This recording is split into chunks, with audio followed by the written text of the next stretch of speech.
Umuhungu witwa Kayeri yavukiye mu muryango ukennye ariko bidakabije cyane. Iwabo bari baturanye no ku mukobwa witwaga Renita. Ni abana bari barakoreye mu mujyi w'ubucuruzi. Hari mu murwa mukuru w'ubwami bwari bukomeye bwa Rabashi, aho umwami yari atuye ubwe. Uwo mujyi ukaba wari ukikijwe n'inkuta, ubamo abakene n'abakire, bose batunzwe n'ubucuruzi n'indi mirimo. Abahingaga bari abo mu byaro, kuko mu mujyi ho hari inyubako gusa. Nyina wa Kayeri yari umudozi udoda imyenda. Kwa Renita nabo nibyo bakoraga. Kuba bari baturanye byatumaga Kayeri ahura na Renita kenshi. Ku myaka yabo 5, iwabo wa Kayeri haje umugabo wari uvuye mu bundi bwami bwa kure bwitwaga ubwami bw'Isheribani. Yari aje kujya akorera muri uwo mujyi. Iwabo wa Kayeri bamwihera icumbi. Yahabaye igihe kirekire, akajya yigisha Kayeri Igisheribani, amwigisha n'ururimi rwavugwaga n'igihugu cyari gituye hagati y'ubwami bwabo. Kayeri wari ukiri muto yagize imyaka 8, amaze kumenya indimi 3 zose, azimenya atavuye iwabo. Uwo mugabo yakomeje kubayo arangura amafaka yacuruza, kaza kwibera mu icumbi bari baramuhaye. Ku bw'amahirwe make yageze mu rugo arakorora acira amaraso ahita apfa. Iwabo wa Kayeri barababaye cyane, kuko mu kuhaba kwe yajyaga bihera ku mafaranga bagahaha. Nyuma yo kumushyingura bamenye ko yishwe n'uburozi. Ntacyo bari kubikoraho, bararize barihanagura. Muri uwo mujyi bagiraga amashuri. Abana bajyagayo bakabigisha ibikorwa bitandukanye n'amateka y'ibwami. Aho Kayeri yigaga, abarimu batangiye gutungurwa n'ubuhanga bwe.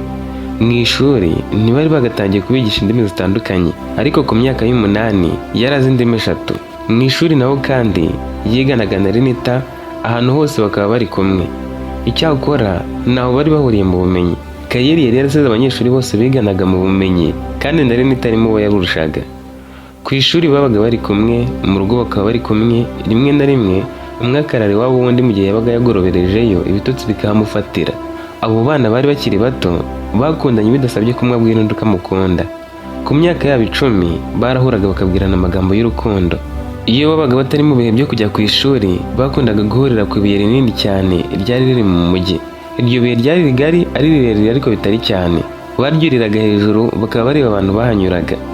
Iyo umugore n'umugabo bahanyuraga bahitaga bavuga bati, nidukura tuzamere nkabo. Renita akundaga kumuryamaho, Kayeri akamufata agasinzira.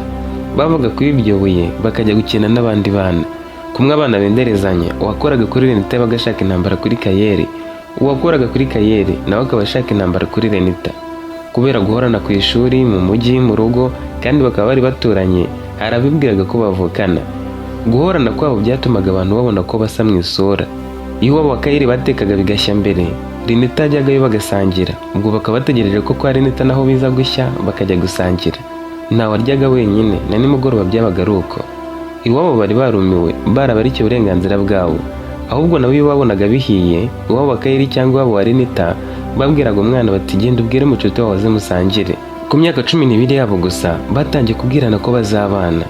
Aho ho bari baramaze kubwirana aho bazatura. Kayeri yaramubwiye ati, ngewe nzaba umudozi mwiza, ndabyo mbere ko njye kwiga kubumba ibikoresho byo mu nzu, niga indimi, ibintu byose bikorwa mu mujyi mbyige, nziga no koga. Renita yumviza akantu ko koga, ati koga ahubwo nibyo byiza, niba ushaka koga tuzajye ku nyanja.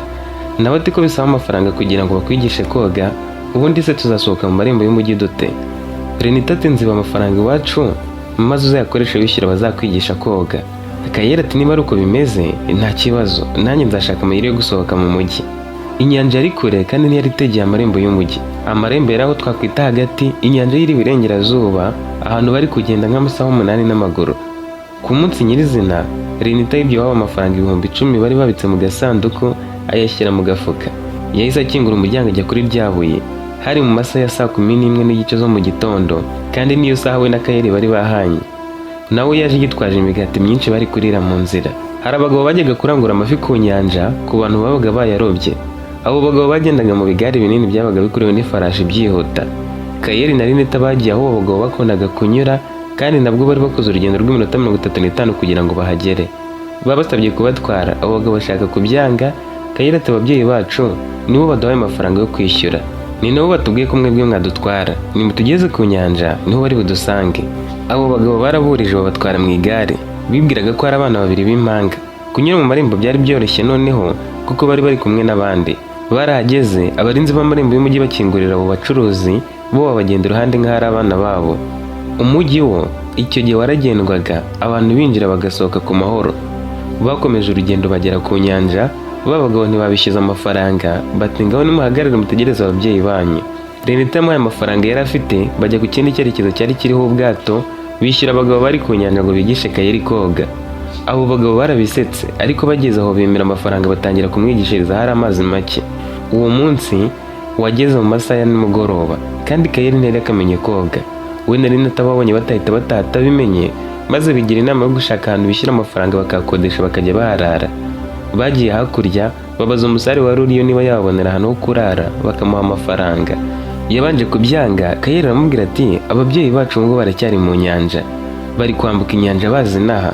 Batwambukije mbere bo baza n'ubundi bwato, ntituzi niba baragize ikindi kibazo mu nzira, wenda tubaye tugumye hano bazahadusanga. Uwo mugabo yababajije aho bari bavuye. Kayeli ati tuwishe Libani, nuko twanyuze mu nyanja. Uwo musare yarazi ururimi rw'Isheribani atakibavugishamo. Kayeli wari warabanye n'Umusheribani wabo yahise amusubiza yihuta.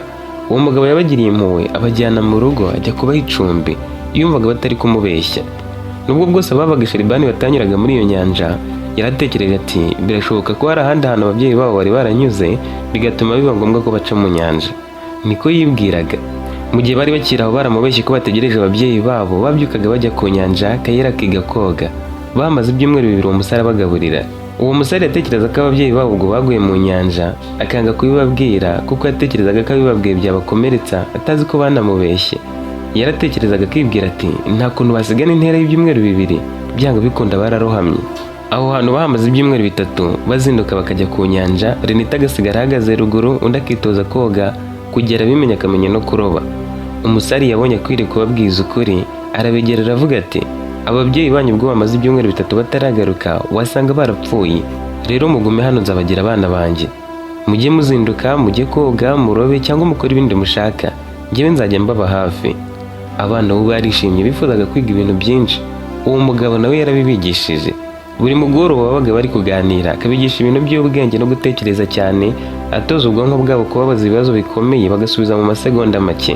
Yari yarigeze kuba ibwami, akora amakosa baramwirukana, bamutegeka kutazigera agaruka mu mujyi. Iyo yabonaga abana yabigishaga ibintu bikomeye nk'iby'abana bo mu mashuri y'ibwami bigishwaga, nta yindi nyunga bitezemo. Kayeli na Renita batangiye gutekereza gusubira mu rugo ukwezi kuri kurengaho iminsi. Babajije uwo musare ikintu bakora bakabona udufaranga, arababwira ati ndabafasha tujye tujyana kuroba amafi. Ayo Kayeli azajya aroba, wowe Renita uzajya uhagarara ku nyanja uyagurishe, kuko abantu baza kuyagurira ku nyanja. Ibyo nibyo nabo wifuzaga. Kayeli usuka uroba yarobanye umwete, abantu babagurira amafi, amafaranga bayagira yawo. Nyuma y'ukwezi n'igice bahaba, babwiye umugabo ko batari bujye ku nyanja uwo munsi. Bamubwiye ko bashaka kwirirwa mu rugo baruhuka. We ntiyari kuguma mu rugo, yagombaga kujya gutwara abantu bambukaga bajya hakurya. Nubwo yari inyanja, hari ahantu amazi yari magufi, hakurya no hakuno hegeranye, abantu bakanyura muri ayo mazi bifashishije ubwato. Uwo mugabo niho yakoreraga. Yabasize abizeye, amaze kugenda buri wese akora utuntu twe mu cyumba yararagamo, bafata amafaranga bari bamaze gukorera basubira mu mujyi. Bakigera mu gace k'iwabo, basanze baba baratanze amatangazo ahantu hose ko bababuze, byarageze no ku mukuru w'umujyi ko hari abana baburiwe irengero. Bakomezaga kubashaka umunsi ku wundi ntibababone. Aho banyuraga bose bahitaga bavuga bati abasiba abana bavuga ko babuze. Ababyeyi bari barabashakiye inyuma y'umujyi barababura burundu, ntibatekereza kujya ku nyanja. Ba nyina kuko bari baturanye bakundaga no kuba bari kwiganirira. Baje guhagarara ku muhanda babwirana agahinda kabo. Bakihagaze bababonye bahinguka, bahamagaye abandi bo mu rugo nabo baraza, maze abo babyeyi babasanganira biruka barabahobera. Bamaze kubahobera n'ibyishimo byinshi byo kuba bari bongeye kubabona, ba nyina barongorerana bati nitubabariza hamwe aho bari baragiye bashobora kuza kutubeshya, kuko Kayeli niwe urasubiza wenyine Renita agaceceka. Reka buri wese ajyane umwana we tubabarize mu rugo, noneho turaza kubahuriza hamwe badusobanurire tubahanire hamwe nibiba biri ngombwa.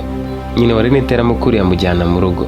Kayeli na nyina babaye bahagaze aho, barangariye abasirikare bari baturutse ruguru. Abo basirikare bari bavuye ibwami bazaga aribo baje kureba. Baje bihuta cyane babageraho, babaza nyina bati uyu niwe Kayeli? Nawe ati yego. Babwiye nyina bati umwarimu umwigisha yavuze ko azi indimi 3 akaba azi no kuzandika, kandi ngo ntiyazigiye mu ishuri. Inkuru y'ubwenge bwe yageze ibwami, bifuza kumwongera mu bandi bana nubwo wari uwo mu muryango ukennye, mu bandi bana b'abanyabwenge baturuka mu miryango y'abakire ndetse n'imiryango y'abayobozi bagiye gutora nyuma bazatorezwa ibwami. None Kayeli tuje kumutwara. Nyina utari wakamubajije aho yari ari, yemeye kumurekura cyane ko atari guhakanira umwami. abo basirikari bamwirije mu igare. Kayire ati sinagenda ntasezeye kuri Renita.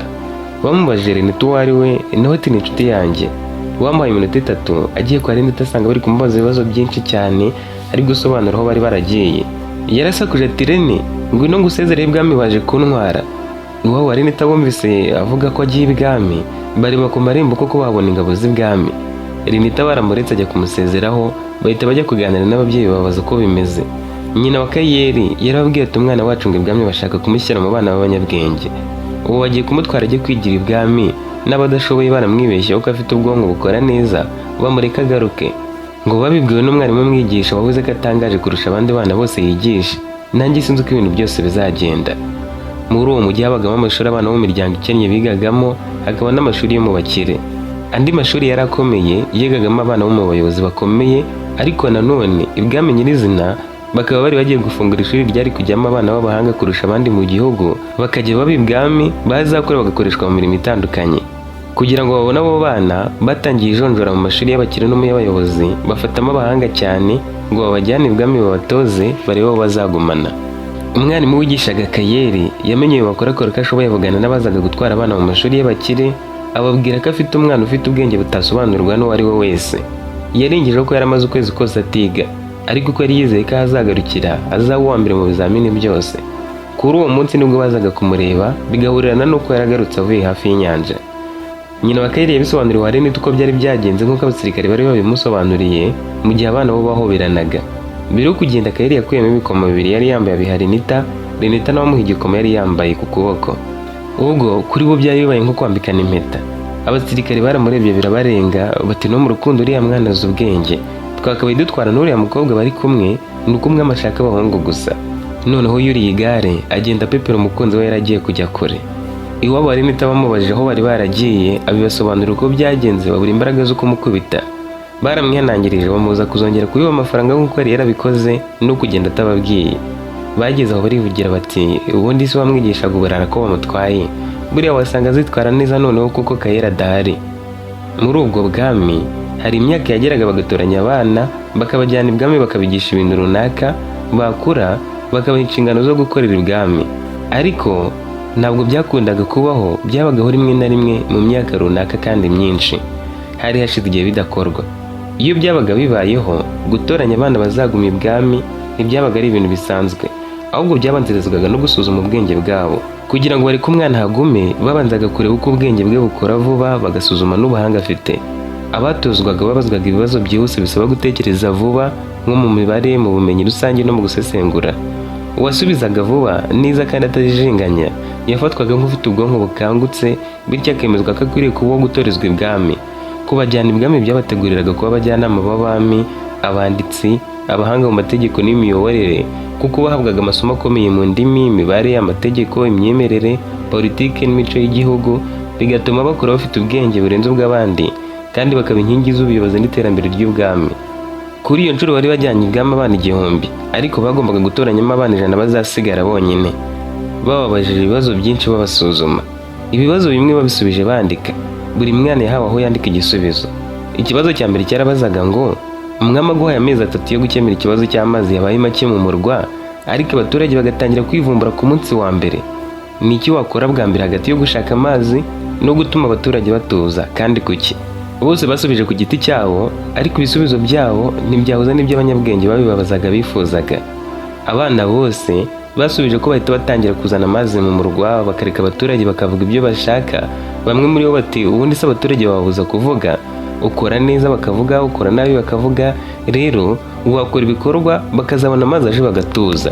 Ibisubizo byabo byasaga nkaho byumvikana kandi birimo ubwenge, ariko Kayire we yatanze igisubizo gihagurutse umwami ku ntebe, aza kumureba mu maso yitonze. We yarasubije ati nabanza gutuma abaturage batuza, ndetse bamwe bakamfasha gukemura icyo kibazo kandi bishimye. Icyo nakora ni iki? Nabanza guhura n'abakuru b'imiryango n'abayobozi b'imidugudu yabo, nkabereka ko ikibazo cyamenyekanye kugera ibwami, ko gihangayikishije umwami ubwe, kandi ko ari igikorwa cyo gukemura icyo kibazo cyatangiye ako kanya. Abo bayobozi kuko baba bahawe ubutumwa babugeza ku baturage babo, abo baturage bakumva bishimye kuko n'abayobozi babo baba babirimo, ndetse bababwira iminsi bizafata, bakabereka ko babigizemo uruhare byakemuka vuba. Ibi byakumira imyivumbagatanyo. kuko umuntu aramutse atuje akumva ko ikibazo gihari nawe agifitemo uruhare yakigira icye aho kwigaragambya akagikemura. Nyuma yaho natangira kugabanya amazi yaba asigaye mu mujyi mu buryo bwihutirwa, gatuma amazi ahari bayasaranganya mu mahoro. Nk'uko ikibazo kibaza ni mu gihe amazi yabaye make, si mu gihe yaba yabuze burundu. Ubwo rero nabikora mu gihe naba nkomeje gushaka uko ndagera mu murwa. Ubwo naha buri muryango urugero ruringanira ruto rw'amazi utagomba kurenza, ngahagarika abayasesagura, kandi aho ayo make ari nkayashyira mu maboko y'ababishinzwe bazi kwita ku bintu, bityo hagakoreshwa amazi make ariko mu buryo bwiza. Icyakurikiraho cyaba ari ukuzana amazi y'igihe gito nyavanye aho yafite ari menshi, ngakoresha inzira za hafi.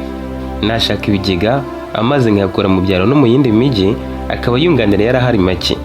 Uko make yajya agera hamwe byajya bituma abandi bagira icyizere ko yenda kubageraho, maze bagatangira gusingiza umwami kandi bagifite inyota. Icyizere nicyo nabubakamo, bakizera ko amazi agiye kuza, njye nkabikora nihuse ariko nitonze, kandi nabo bamfasha, bigatuma umwanya wo kwivumanga uburizwamo. Ubwo babonye ayo make nakomeza kuyazana mu bigega bivuye mu tundi turere twari tuyafite, nubwo byaba bigoye, ariko nkabikora ngamije guca inyota y'ako kanya. Hanyuma nyuma yo guhosha imvururu neza, abaturage bafite y'ako kanya bari kwifashisha, nabo bari kumfasha mu gukemura icyo kibazo, nibwo natekereza ku gisubizo kirambye, no gucukura imyobo mishya, kubaka ibigega, cyangwa kuvugurura imiyoboro yangiritse, nkazana amazi bya nyabyo kugira ngo ikibazo kitazongera kubaho. Kandi kubera ko abaturage baba bayabonye bari bayababaye, byazatuma nabo barinda ibyo bikorwa remezo ntibazayangize, amazi akazakomeza kuboneka. Ibibazo byo byari byinshi. Mu gusesengura n'imitekerereze barabajije bati, wakora iki mu gihe hari itegeko rirengera abakene ariko rigahombya igihugu? Mu gihe barebaga ibisubizo, wabonye icyo umwana wa mbere wari wasubije mu buryo bwumvikana. Yari yasubije ati, nakurikiza itegeko rirengera abakene kuko ubuyobozi bugomba guharanira impuhwe n'ubutabera, bukita ku baturage, naho igihugu kikihanganira igihombo. Abandi bana nabo bumvise ari byo, kandi koko byari bifite ishingiro, kuko abaturage baba bakwiriye kubanza imbere. Bose bagaragaje umutima mwiza n'impuhwe, ariko birengagiza ingaruka z'igihe kirekire, kuko igihugu gishobora kujya mu bukene bukabije, bikarushaho kugira ingaruka ku bakene ubwabo. Kayire utaremeranyaga nabo yari yasubije ati, narinda abakene nk'uko itegeko ribiteganya, ariko ngasaba umwami ko iryo tegeko rivugururwa by'igihe gito, abakene bakagenerwa ubufasha bwihuse, mu gihe haba ari gushyirwaho ubundi buryo igihugu kitahomba, nko kugabanya ayo mafaranga, gushaka ndavamo inkunga, cyangwa kugena igihe iryo tegeko rizasuzumirwaho. Iki gisubizo cyagaragaje ko atekereza ku mpande zombi icyarimwe, haba mu mibereho myiza y'abaturage bagirira impuhwe, areba no ku gihugu muri rusange, ku iterambere ryacyo. Mu ndimi no mu kureba ubushobozi bwabo bwo gufata mu mutwe, buri mwana bagiye bamuha amagambo maremare yo gusoma inshuro imwe gusa, bakamusaba kuyasubiramo atayareba cyangwa kuyasobanura mu yandi magambo yumvikana kurushaho. Ibyo byo byatwaye nk'icyumweru cyose, kuko abandi igihumbi bari benshi. Ibwami bashaka gupima ubushobozi bwabo bwo gufata vuba no gusobanukirwa ibintu icyarimwe. Ibyo rero byari byoroshye kuri Kayire, w'amagambo yarebaga rimwe agahita yafata mu mutwe nta kwibeshya. Abandi bana barirukanywe, hasigara abana 100 bonyine bari kuguma ibwami bagatozwa, bakazavamo abantu bakomeye. Kayire niwe wari uwa mbere, anabarusha kumenya indimi nyinshi. Kuri we, umwami yategetse ko bazajya bamwigisha kuzandika neza kurushaho, akigishwa izindi 2 ku ruhande, ari kumwe n'abarimu bihariye. Abana batoranyijwe babwiwe ko bari kumara imyaka 5 biga. Nyuma y'imyaka 3 ya mbere nibwo bari kuzaba bemerewe gusura iwabo, bakazasubira kubasura nyuma y'imyaka 5. Abana 100 bahisemo basuye iwabo bajya gusezera ku babyeyi, kandi umwami yari yageneye imiryango yabo amafaranga, harimo n'uwa Kayire. Mu gihe abandi bari bikumburiye ababyeyi, Kayire wari yikumburiye Renita niwe yumvaga aje kureba. Yaraje amubwira ko agiye kumara imyaka 3 atagaruka, umukobwa ararira arahogora. Renita nubwo yariraga yaranamwishimiye. Umukunzi we yari abaye wa mbere, kandi iwabo bari babahaye amafaranga menshi ahagije. Yaramubwiye ati, ibwami habaye abakobwa beza, ntuzanyibagirwe. Dore uzaba ufite imyaka 17, uhita uhabwa inshingano, kandi abasore mwemererwa gushaka mufite imyaka 18. Ubwo rero ntuzanyibagirwe ngo ukunde undi. Imyaka 3 ni myinshi, ndumva mpangayitse nubwo ugiye hano heza. Undi ati, njye nzaba mpuze ndi kwiga cyane, kandi nzaharanira gukomeza kuba uwa mbere nk'uko nabigenje. Ariko woweho, ku myaka 16 nk'umukobwa uzaba wemerewe kuba umugore, kandi sinzaba mpari. Wenda iwanyu bazagushyingira undi bashaka. Nyuma y'imyaka 3 ni ingaruka uzaba uri kubona umwaka umwe ngo wemererwe gushyingirwa. None njye nizere ko batazagutwara. Ubu dufite imyaka 12, nzaza kubasura bwa mbere nyuma y'imyaka 3 dufite 15. Bivuze ko mu yindi myaka 2 izakurikiraho ntazinaha, wowe uzaba uri mu bihe byo kuba bashakirwa umugabo. Nsezeranye ko utazatuma hagira ukuntwara. Nawe yaramubwiye ati, nahundi nakunda utari wowe, nugaruka uzansanga. Bakomeje kuganira, abasirikare bari baje bamuherekeje babona kumburanye na Renita birenze ibisanzwe, kuko baganiraga barebana mu maso nta guhumbya, barebana kandi ko mu jisho. Baramubwiye bati urahamara icyumweru marana n'umukunzi wawe umwanya uhagije, kuko ntabwo muzongera kubonana vuba. Ababyeyi b'abo bana barumiwe, ntibumvaga ko urukundo rwabo rwanganaga rutyo. Bo ubwabo bahise babyemera ko bazabashyingiranya. Kayire yasubiye ibwami yishimye, kuko kwa Renita bari bamwemereye ko bazabana. Yerekejeyo, Renita asigara mu mujyi arira. Abana 100 bigishijwe imyaka 3 ya mbere bahabwa amasomo akomeye yari arimo indimi, imibare, ubumenyi bw'inyenyeri, amategeko n'imigenzo y'ubwami. Nyuma y'iyo myaka, Kayire yahise agaruka gusura umuryango bazana andi mafaranga. Yasanze bo bariteje imbere bikomeye.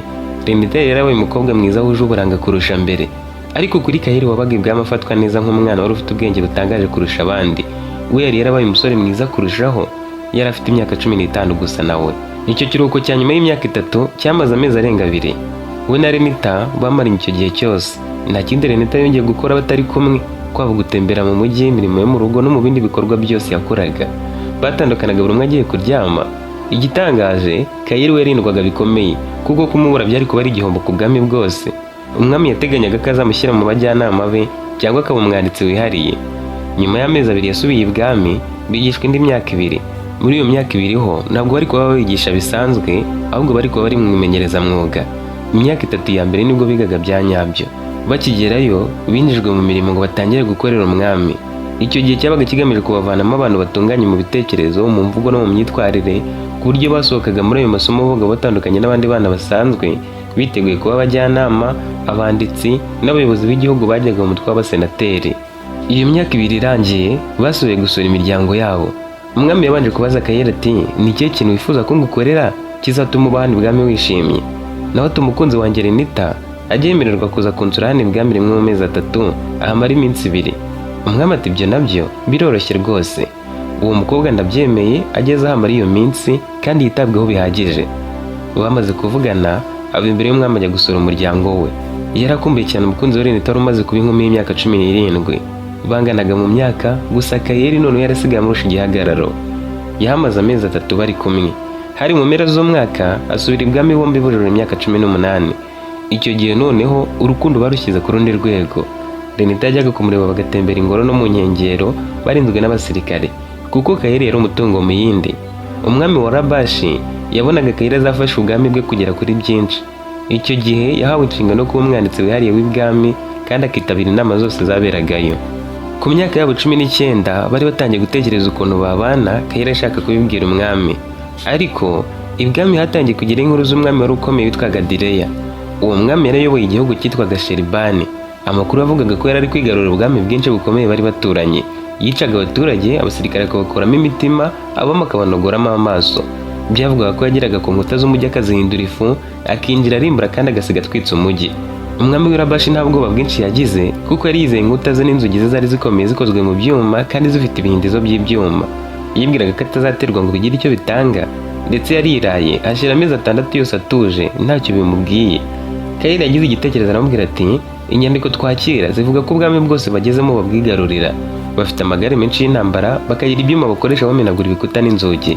Nta kabuza natwe bazatugeraho kandi uko biri kose bazatunesha, kuko barushaho kugwiza imbaraga. Ubwami bwinshi buri kwishyira mu maboko y'ubutararwana, agahita bagira abagaragu be. Umwami aramubaje ati none ushaka iki? Nawe abaturage barahangayitse cyane. Iyo bumvise inkuru z'abantu baba bahungira muri uyu mujyi barahahamuka. Umujyi wacu wuzuyemo impunzi nyinshi, kandi uko mukomeza kubakira ni nako inzara irushaho kwiyongera muri uyu mujyi. Izi ntambara ziri kuduteza ibindi bibazo. None koresha inama uvugishe n'abaturage batuze, bidatinze bazatangira kwigaragambya, bamwe bahunge kuko Direya ari hafi kugera hano. Inama yarateranye, Kayire ahabwa umwanya aravuga ati mwakongera inkuta mukavana amazi nyuma y'umujyi, kuko nibahakambika bazakenera. Nibaza bakabura uko basenya inkuta, bakabura nuko baca ku muryango, bazaza bakambika iminsi myinshi. Bazaba bagamije ko inzara ijyaho ikatwicira mu mujyi, kuko nta bantu bazaba bakiwusohokamo ngo bajye mu bikorwa by'ubucuruzi byo hanze yawo. Dukwiriye kongera ibiribwa bihagije, kuko mu mujyi niduhinga tukongera amazi, wenda bakazatugota mu gihe kirekire ku buryo bazagira ubwo bemera ibiganiro by'amahoro. Umwami aramusetse cyane ati niba se yarigaruriye ubwami bwose, urumva bazabazanira amazi n'ibyo kurya bazababura mu gihe bazaba bakambitse? Icyo kongera inkuta cyo turagikora, amazi tuyakura inyuma y'umujyi, tunongera ibiribwa. Kayire yumvise ko umwami bari kwemeranya nubwo bwose atabyumvaga neza, yarakomeje ati ibyo byanze watangira guhungishiriza abaturage mu byaro bya kure hakiri kare, wowe mwami ugahungana n'abasirikare bawe bazaza kurimbura, bakazasanga umujyi urimo abasirikare bake bo kubarwanya gusa. Iyo nama umwami wa Rabashi yarayisuzuguye, arabwira ati ibyo byose ntabyo tuzakora, ntabwo nabwira abaturage ngo bahunge, n'ubundi nturi umusirikare nta kindi wari kuvuga kitari icyo, wakabaye wuvuzemo ibyo kongera umubare w'abasirikare, ikindi tukongera imyitozo. Umwami Rabashi yasabye ko bimwe mu byo Kayeli yavuze bikorwa, bongera uburebure bw'inkuta, bavana amazi inyuma y'umujyi, kandi bongera abasirikare banabaha imyitozo mishya. Abarinda ku muryango barabongereye, abo hejuru y'inkuta babakuba kabiri. Muri iyo minsi ibwami nta mushyitsi wari wemerewe kuhaza. Renita yarahagaritswe kugaruka ibwami uko ashaka, nta muturage wari wemerewe guhunga kuko Rabashi yari kubifata nk'igisebo kuri we. Yabwiye abaturage ko azabarinda, abizeza ko inkuta zikomeye, nabo barabyemera. Direya w'Isheribani we yakomeje kuza asatira umujyi wabo. Abaturage bo hanze y'umujyi mu byaro n'ingabo zaho batangiye kwicwa. Yari yazanye n'abasirikare benshi cyane ku buryo naho Rabashi yari kubatsindira, kandi bari biteguye bihagije. Ubwo bwami bw'Isheribani bwari buyobowe n'umwami Direya bwari bukomeye cyane, kandi abasirikare babwo ari benshi bazi kurwana cyane. Bwari bufite abagabo banini kurusha abandi mu isi, kandi bari bazi kurwana kurusha abandi bose bo mu isi. Abo bagabo banini nibo bahamuraga abo babwo bagiye gutera bose. Umwe yabashaga kwica abanzi barenga 300 ari umwe. Umwami Direya yari afite ibikoresho byasenyaga inkuta bikazihindura ifu. Abasirikare be bari barateranyije ibyuma bikomeye babihambirira ku igare. Iryo gare rikaba ryarasunikwaga n'abagabo barenga 1000. Ryari rinini cyane, ari ryo kugendaho ibyo byuma byasunikaga igikuta kigasenyuka. Ryo ryagendaga ku mapine 4 ariko rimeze nk'ingorofani. Uko guhuriza hamwe imbaraga kwabo bakarisunika byatumaga baza bakarigongesha ku gikuta kigahita kibomoka. Kubera ko Rabashi yari yaranze kwishyira mu maboko ye, byatumye Direya ajyana n'abasirikare amagana babanza gukikiza umujyi wose wameze nk'igitero cy'inzige. Bari basizemo intera ihagije ku buryo ari kurasa umwambari ku rukuta rwa Rabashi utari kubageraho. Aho bari bakambitse bahisemo abagabo benshi b'intwari bari gusunika iryo gare bagasenya inkuta. Nyuma y'amezi 2 bahakambitse nta muturage uva mu mujyi, ibyo kurya byatangiye kugabanuka. Abo basirikare ba Direya bakomeje kuhakambika, abo mu bundi bwami bari barigaruriye bakabazanira ibyo kurya n'amazi yo kunywa. Nyuma y'amezi 3 abaturage bo muri uwo murwa mukuru batangiye imyigaragambyo ngo umwami yishyire mu maboko y'umwanzi cyangwa se arwana abatsinde bava inyuma y'umujyi, ariko yarabyanze. Yababwiye ko abasirikare b'Isheribani bazarambirwa bakagenda. Direya n'abasirikare be babonye igihe cyo gutera kigeze, mu gihe abaturage bari bakiri mu myigaragambyo bazinduka bakajya mu mujyi bagasakuza kuko bari bari gutinda kuhigarurira. Nabo bari babizi ko Rabashi idakinishwa, bari bazi rwose ko ishoboye, kandi byari bizwi ko ibamo abantu b'abanyabwenge benshi. Ariko Direya yagombaga kubanesha. Bateguye igikoresho cyabo bakoreshaga barasa imyambi kikayigeza kure aho umuntu atayigeza. Cyashoboraga kurasa kure cyane ukubye gatata amaboko y'umuntu yageza. Ni ikintu bari barakoze basezekamo imyambi igakora ku migozi yo kwituga, bagakururira rimwe imyambi yose ikazamuka mu birere. Kuko aho bari hari hakubye gatata aho amaboko y'umuntu yari kugeza umwambi, bigiye imbere bagera muri 1/2 noneho. Tuvuge niba umuntu yatera umwambi muri 5 m, icyo gikoresho cyo cyateraga muri 15. Nabwo abasirikare ba Rabashi bari bahagaze ku nkuta ntibari kubarasaho. Kuri ayo manywa Rabashi abaturage bazindukiye mu mihanda bigaragambya, bagiye kubona babona imyambi imeze nk'imvura y'amahindi iri kubagwamo. Abasirikare bari bahagaze ku nkuta barebye inyuma mu baturage nko kuri 200 uvuye aho bari, babona abaturage bari kwinjirwamo n'imyambi yavaga mu birere. Abasirikare bo ku nkuta bafuye imyambi bayitera mu byerekezo bitandukanye igarukira hagati, nabo batangiye gukorwamo ikava mu birere bishinga mu bihorihori bagahita bagwa hasi. Abo hejuru babonye bagiye gushira baza ku miryango kuko bari bazi ko ikingishijwe ibihindizo by'ibyuma, bavuga bati binacitse bakinjira twahita tubakubita inshuro. Baza batugwamo. Abasirikare bafashe inkota n'amacumu yabo bakikiza amarembe, imiryango ifunze. Abo basirikare ba Direya baje bavuza akamo k'intambara, amafarashi asakuza nabo basakuza cyane bavuza n'imyirongi. Abo basirikare ba Direya baje bavuza akamo k'intambara, abasirikare ba Direya baje bavuza akamo k'intambara basakuza bavuza imyirongi n'imanda. Abasirikare ba Direya baje bavuza akamo k'intambara, amafarashi asakuza nabo basakuza cyane bazaga bavuza impanda n'imyirongi. Baje bavuza impanda n'imyirongi, abaturage noneho batekereza ko bashize. Imirindi yabo yateje umutingito mu murwa mukuru wa Rabashi. Abasirikare bumvise imirindi bakuka imitima. Igitero cyari kije cyari simusiga. Abaturage batangiye kuryama hasi kuko bumvaga inkuta z'umujyi zigiye kubagwira ndetse n'inzu zabo zigiye kubagwa hejuru. Rabashi bwari ubwami bukomeye cyane ugereranyije n'ubundi bari barateye, bwizeye inkuta zabwo zari zikomeye. Ariko Direya w'Isheribani we yarakomeye cyane kurusha izo nkuta. kugira ngo ahagere yari yarabanje kwigarurira ibihugu bitatu byari hagati yabo, uretse ko byo byamanitse amaboko bikamuha inzira, nabwo ntibimubuza kwica abami ngo abanogoremo amaso. Direya n'abagabo be baraje, bageze ku marembo bohereza abasirikari 10,000 bari baravuye mu bwami bwamanitse amaboko, babohereza imbere. Ubu n'ubundi kubica ntacyo byari kuba bimubwiye, bari nk'ibitambo. Bagiye basunitse rya gare ryari ririho ibyuma byacaga inzugi kandi bigatobora inkuta, aho kujya ku nzugi zo ku marembo kuko bari bizeye ko hahagaze abasirikare benshi. Bigiriye ku nkuta basunikira rimwe, urukuta ruratoboka, inzira iraboneka, abandi bahita binjira bica, bafungura imiryango yo ku marembo. Abari basigaye inyuma nabo barinjiye, bica abo basirikare b'Irabashi nk'abari guhohotera impinja ntoya. Abaturage bakomeje kwicwa kuko bifuzaga kubica abantu benshi cyane. Icyakora ibwami ho bagombaga kuhazitira, ingoro yose ntihagire umuntu uyisohokamo. Bifuzaga gutwara abantu nk'iminyago. Ntibari bakeneye rubanda rusanzwe, bari bakeneye abantu b'ibwami n'abandi bake bari kwishimira gutwara. Kubera ukuntu bari benshi, bishe abasirikare benshi, ibwami ho bahinjiye bisanga. Umwami baramufashe bamukuramo amaso n'inzara ari muzima, bamwambika ubusa, bica umwamikazi n'igikomangomakazi, abahungu b'umwami barabica baramumanika. Bafashe abantu bose babaga ibwami barimo n'abanyabwenge hamwe n'ababaga hafi yaho, babatwaye babanyuza mu marembo, bagenda bareba mu mirambo y'abasirikare ko nta wari ugihumeka ngo bamuhohore. Aho banyuraga basigaga bashumitse, inyuma umuriro ugasigara waka, ugatwika amatungo n'ababaga bapfuye. Inyubako zo zabaga ari ako kanya.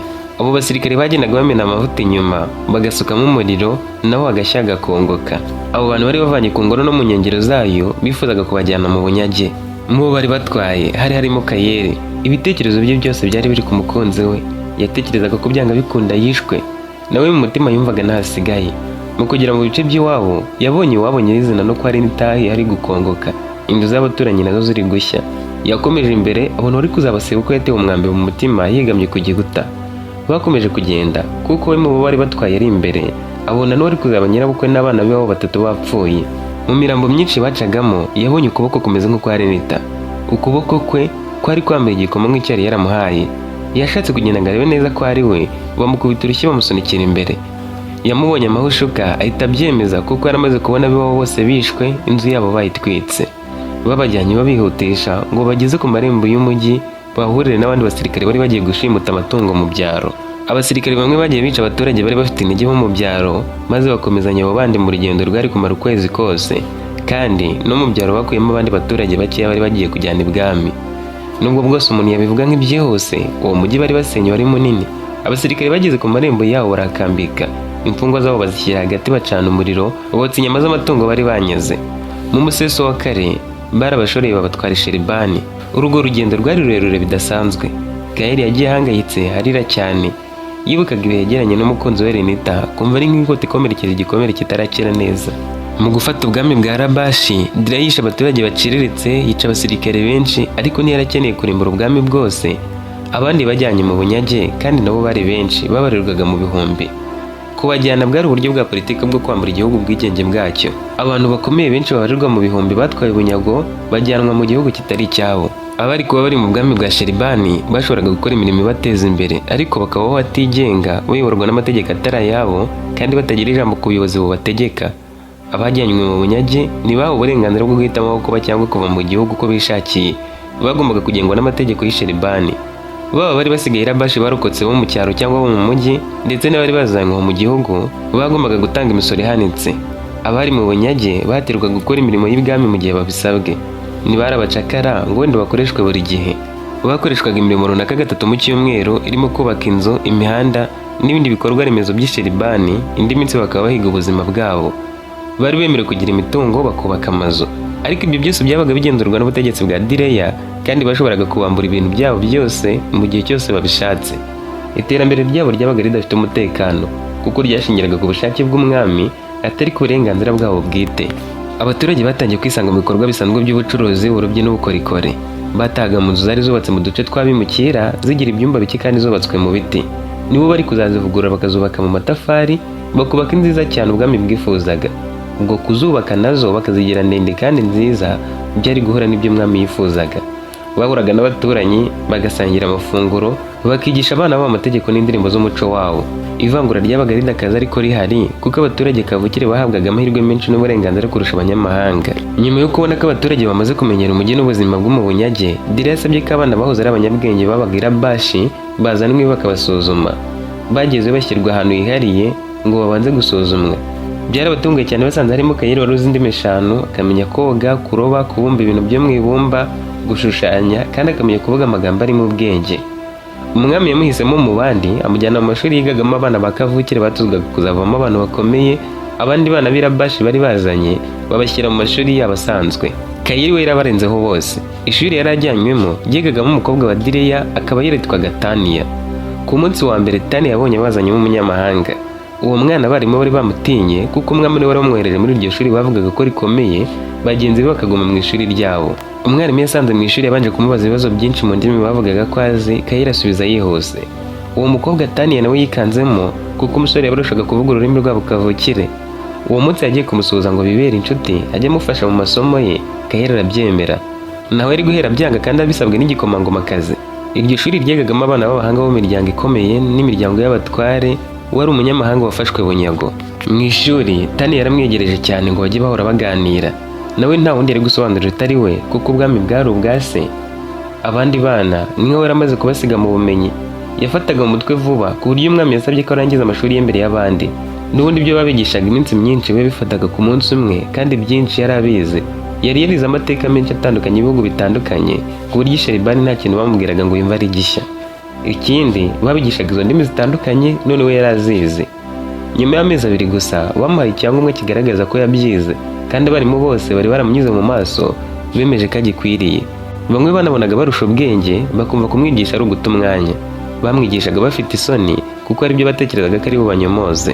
Nk'umwana wari umaze kugaragaza ubuhanga n'ubwenge bidasanzwe, umwami yamushyize mu bitwaga abanyabwenge bamwereka uko ibintu bikorwa. Yagombaga guhorana nabo mu masaha runaka kagira n'igihe cyo kuruhuka. Nyuma y'ikindi gihe gito umwami yifuje kumukorera ikintu cyari kumushimisha. Abanyabwenge bahoranaga babwiraga umwami ko afite ubwenge bwinshi kandi ko atekereza neza. Umwami yumva ko ari amahirwe ye kandi ko agomba kumukorera akantu kamwe kari gutuma yishimira kuba muri icyo gihugu, ubwenge bwe bakabyaza umusaruro. Kayire nawe yishimye. Kugira ngo yishime umwami aramubwiye tubanze utembere umujyi wose, ujye aho ushaka, ujye no mu nkengero.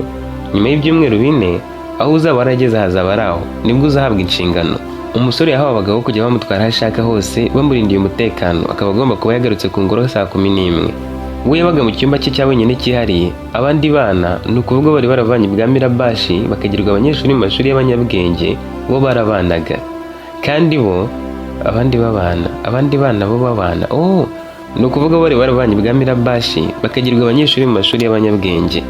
Kandi bo kuko ubwenge bwabo bwari busanzwe ugereranyije n'ab'Irabashi, bari kuzagenda bashyirwa mu mashuri y'abana b'abanyabwenge baho ngaho bakavukire ari uko bamaze kugera ku rwego rwifuzwaga. Kayire we bose yarabarenzeho n'abaho muri ubwo bwami yarabarenzeho. Yari yaravuye mu ishuri ryabo watangiye kwimenyereza akazi. Icyakora n'ubwo ibwami bari bamwakiriye neza, umunsi kundi yahoraga arira yiherereye aririra umukunzi we Renita akekaga ko yapfuye. Si umukunzi we gusa ahubwo n'umuryango we yarawuririraga. Hari abana bari aho ngaho barasize imiryango yabo bazi neza ko batishwe ariko baratwawe imiryango yabo igasigara. Ubwo nabo byari bivuze ko batazongera guhura na rimwe. Kayire nubwo yishimaga ntabwo ibyishimo byabaga byuzuye, yavangagamo n'agahinda. Yagerageje kugenda yiyakira nubwo bitari byoroshye. Mu gihe yaratangiye kwiyakira, Taniya bari barahuriye mu ishuri yamenye ko umwami yamukundwakaje cyane kurushaho. Noneho yatangiye kujya amusanga akamuganiriza amubaza amakuru y'iwabo. Kayire wari umunyamatsiko kumurusha atangira kumubaza byinshi ku bwami bwabo. Taniya yaramubwiye ati kuko wari uzenguruka mu mujyi utembera, nzagenda tujyane tube tuganira nkubwire n'ahandi hantu watemberera ukishima, kuko inkuru z'iwanyu numvise ari nyinshi kandi nkeneye kuzimenya. Nanjye iz'iwacu ni nyinshi kandi ukeneye kuzimenya. Ntabwo najya gutegereza ngo ube mu butembere ngo tubone kuziganiraho. Ubwo noneho batangiye kugenda batemberana ahantu hose. Bajyanaga koga, bakajyana ahacururizwaga intwaro, mu masoko n'ahandi barinzwe n'abasirikare. Barataga buri wese akajya mu cyumba cye. Nyuma y'ibyumweru 3 umwami yamutumiye ku meza barasangira, amubaza aho yakuye ubwenge, undi amubwira ko ari bisanzwe ko nawe ari ko yisanze. Umwami ati ntiwitwara neza, ubu bwami uzabusaziramo neza. Mu gihe uzajya wumva wagize igitekerezo gishya ujye ukimbwire. Nyuma yo gusangira n'umwami Taniya yabajije se Direya ati waretse tukajyana na Kayire mu bandi bana. Ibwami bagiraga ahantu hameze nko mu kabari abantu bo mu miryango ikomeye bahuriraga, cyane cyane y'abayobozi. Bageragayo bakanywa icyo bashaka, bakarya icyo bashaka, bakabyina, bagataha igihe bashaka. Umwana wabaga yagiyeyo yabaga arindiwe umutekano kuko aho ngaho hari mu ngoro. Ubusanzwe Taniya yajyaga ari kumwe n'abakobwa 2 babaja bakicara hamwe bakirebera uko abandi babyinaga, ariko ubwo yarahazanye n'umusore w'umunyamahanga. Abari bahari baramubonye baratangara cyane kuko ari umunyamahanga kandi bari bafitemo akantu ko gusuzugura abanyamahanga, ariko baramwubashye nubwo basuzuguraga abana bo muri Labashi cyane. We nabo bari guhera bamumenyera kandi yarazanye n'igikomangomakazi, ikindi bwami bakaba baramwubahaga. Abenshi mu bari aho bari bariganye muri bya shuri abatanga guhabwa impamyabumenyi. Iryo joro Kayeli na Tania basangiye divayi banywa baganira. Muri ako kanya Tania yaramutunguye, yamubwiye ko amukunda kandi kadakwiriye kumuhakanira. Kayeli yaratungwa aramubaza ati none se ningukunda umwami wazemera urwo rukundo? Umukobwa ati ko yemeye ko tuzana hano turi babiri n'ibindi bwabyemeye. Niwe wambujije kuzigira nza hano ndi kumwe n'umusore, wowe yabyemeye? Kayeli ati nanjye ndagukunda ariko numva bizabyara ibibazo kuri njye. Bakomeje kuganira, Tania yamwumvisha ukuntu nta wundi musore yigeze abona mwiza nka we, uzi ubwenge nka we kandi wakundwaga n'abantu bose mu kanya gato bamaranye. Ubusanzwe umwami nta muntu yafataga nk'umunyabwenge, ariko kuri Kayeli ho yari yaramanitse. Dire yavugaga ko ubwenge bwa Kayeli bwari bwinshi cyane kurusha abajyanama be b'ingenzi no kurusha abanyabwenge yubahaga. Aho batahiye bavuye muri ako kabari, Kayeli yibwije ukuri yumva nawe akunda cyane uwo mukobwa kuko bamaranaga igihe gihagije. Icyakora ubwoba bwari bwose kuko yari mu bunyage, ibyo yari azi ingaruka byashoboraga kubyara. Ku munsi wakurikiyeho Tania yamusabye ko bajya kureba umwami bakabimubwira. Kayeli yashatse kubyanga, Tania aramubwira ati vuga niba utankunda mbimenye. Noneho Kayeli yari yarikuyemo Renita mu rugero runaka yari yakiriye. Hari hashize amezi 7 yose avuye i Labashi kandi akenshi ahoranaga na Tania. Urukundo rwari rwaraje nuko yagiraga ubwoba. Yari afite impungenge ko umwami yari kurakara akamubwira ko bitemewe ko umunyamahanga w'i Labashi akundana n'umukobwa we. Yatekerezaga ko biratuma nicwa nareba nabi. Igitangaje bageze imbere y'umwami, Dire yaremera ati nanjye nabyifuzaga.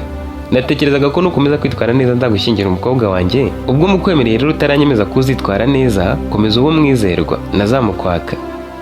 Ibyo mushaka byose mu rukundo rwanyu nzabibakorera mu gihe nawe uzaba ukomeje kwitwara neza nk'uko mbishaka.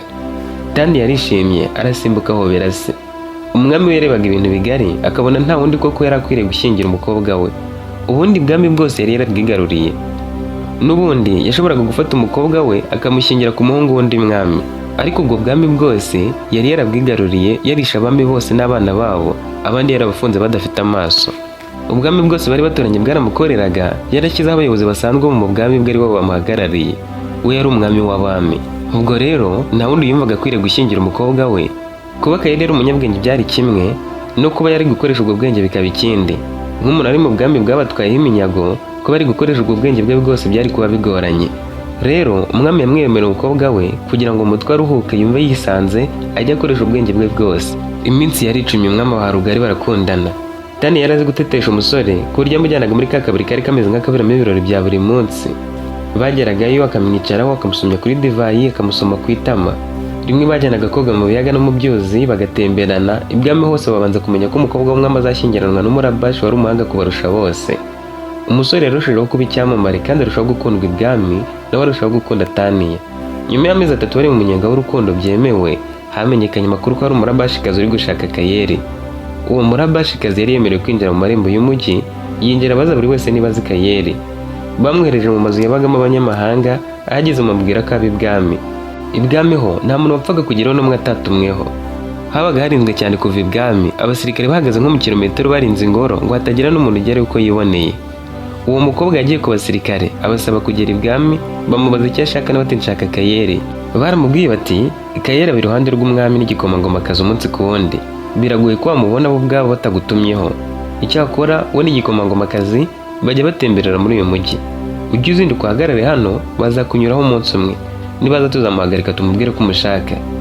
Kuva aho babimubwiriye yazagaho abasirikare bagarukiraga ku mirongo yavaga ibwami, agahaza mu musesa agataha nimugoroba, abikora ibyumweru 3. Abantu bose bamubonaga ahagaze buri munsi bamenye ko ngo yaje gushaka Kayeli, kandi Kayeli yari icyamamare nk'uko umwami yarazwi muri uwo mujyi. Ntiyari kubura kumenyekana kandi byaravugaga ko akundana na Tania. Uwo murabashikazi yakomeje kujya haza, bwakwira akajya gusaba icumbi mu banyagwa bene wabo. Nyuma y'ibyo byumweru 3 Kayeli na Tania baraje. Bari kumwe n'abasirikare bari babaherekeje, bamwe bagendaga imbere abandi bari inyuma, bo bari mu igare hagati. Mu kuza Kayeli yabwiwe n'abasirikare ko ari umurabashikazi umushaka uri imbere. Yavuye ku ngoro abizi ko hari, uko akomezaga guca ku basirikare bakamubwira ko umukobwa amaze ibyumweru 3 byose ahagaze aho hantu amutegereje, ko banze kumubwira ubwo butumwa kandi babizi ko ari mu nshingano zikomeye ibwami. Kayeli yari amaze amezi agera hafi muri 12 avuye ibwami Rabashi, ariko amezi 3 hafi ane yarashize niyo yari amaze akundana na Taniya mu buryo bwa nyabwo. Yaje aterana ubuse n'umukunzi we barebana akana ko mu jisho baterana udushyi. Ibyo babyikozaga bakinyura mu basirikare bataragera mu mujyi nyirizina hari abaturage. Kayeli yatekerezaga ko yaba ari nk'umwe mu babaga mu mazu y'abimukira umushaka. Yari afite amatsiko yo kumva icyo amushakira kuruta uko yifuzaga kumenya uwo ari we. Bakomeje kugana imbere, ageraho Murabashikazi yarahagaze atumbira inzira baturukagamo. Umukobwa nawe yarahagararanye ibyishimo n'icyizere cyinshi kuko yari afite amatsiko yo kubona ko ari Kayeli. Kayeli yarebeye mu igare, amubonye umutima ujya kumuvamo. Uwo mukobwa yari Renita. Yibwiraga ko yishwe kubera ukuboko k'umuntu yabonye yambaye ibikomo bisa nk'ibyo yari yaramuhaye ari munsi y'imirambo, akabona niwe wahatwitse. Nubwo bwinshi yavuye mu igare ngo arebe ko yaba ari we bya nyabyo, ibyo yabonaga byari ukuri, yari Renita. Urukundo yamukundaga rwose rwahise rugaruka. Urukumbuzi yari afite akagenda rwikuramo gake gake kuko yibwiraga ko yapfuye, rwikubye inshuro 7. Gutekereza ko yari yarapfuye akongera kumubona yabifashe nk'abonekewe. Yabuze ahera ajya kumusohoza, ibyishimo n'ibibazo byinshi biramurenga, imbaraga zirahagarara hamwe. Yakomeje kurangarira umukobwa ahagaze hamwe, Renita we tava hirya aza yiruka ngo amuhobere. Tani yategetse abasirikare kumufata nakomeza kugenda ajya kumuhobera, ava mu igare bari guhobera Kayeli, aramubaza ati bigenze bite mukundwa? Uyu mukobwa ubonye ukamera nk'igiti ukabira ibyuya ninde? Ni mushiki wawe? Niba ari we naza gusohoza, ariko niba atari we ntatinyuke na gato kukwegera. Kayeli yaramusunitse agenda yiruka ahobera Renita. Bose amarira amanutse ku matama, abasirikare barabibona, Taniya nawe arabibona. Yarakeneye kumenya isano bafitanye, yaritumye mubona akamuhobera atyo, akanarira kandi ari umuntu w'umugabo. Kayeli na Renita bahoberanaga bo bagize ngo bageze mu isi yabo, nta nubwo bari gutekereza ku bantu bari babakikije. Naha dusoreje igice cya mbere cy'iyi nkuru, tubane no mu gice cya kabiri.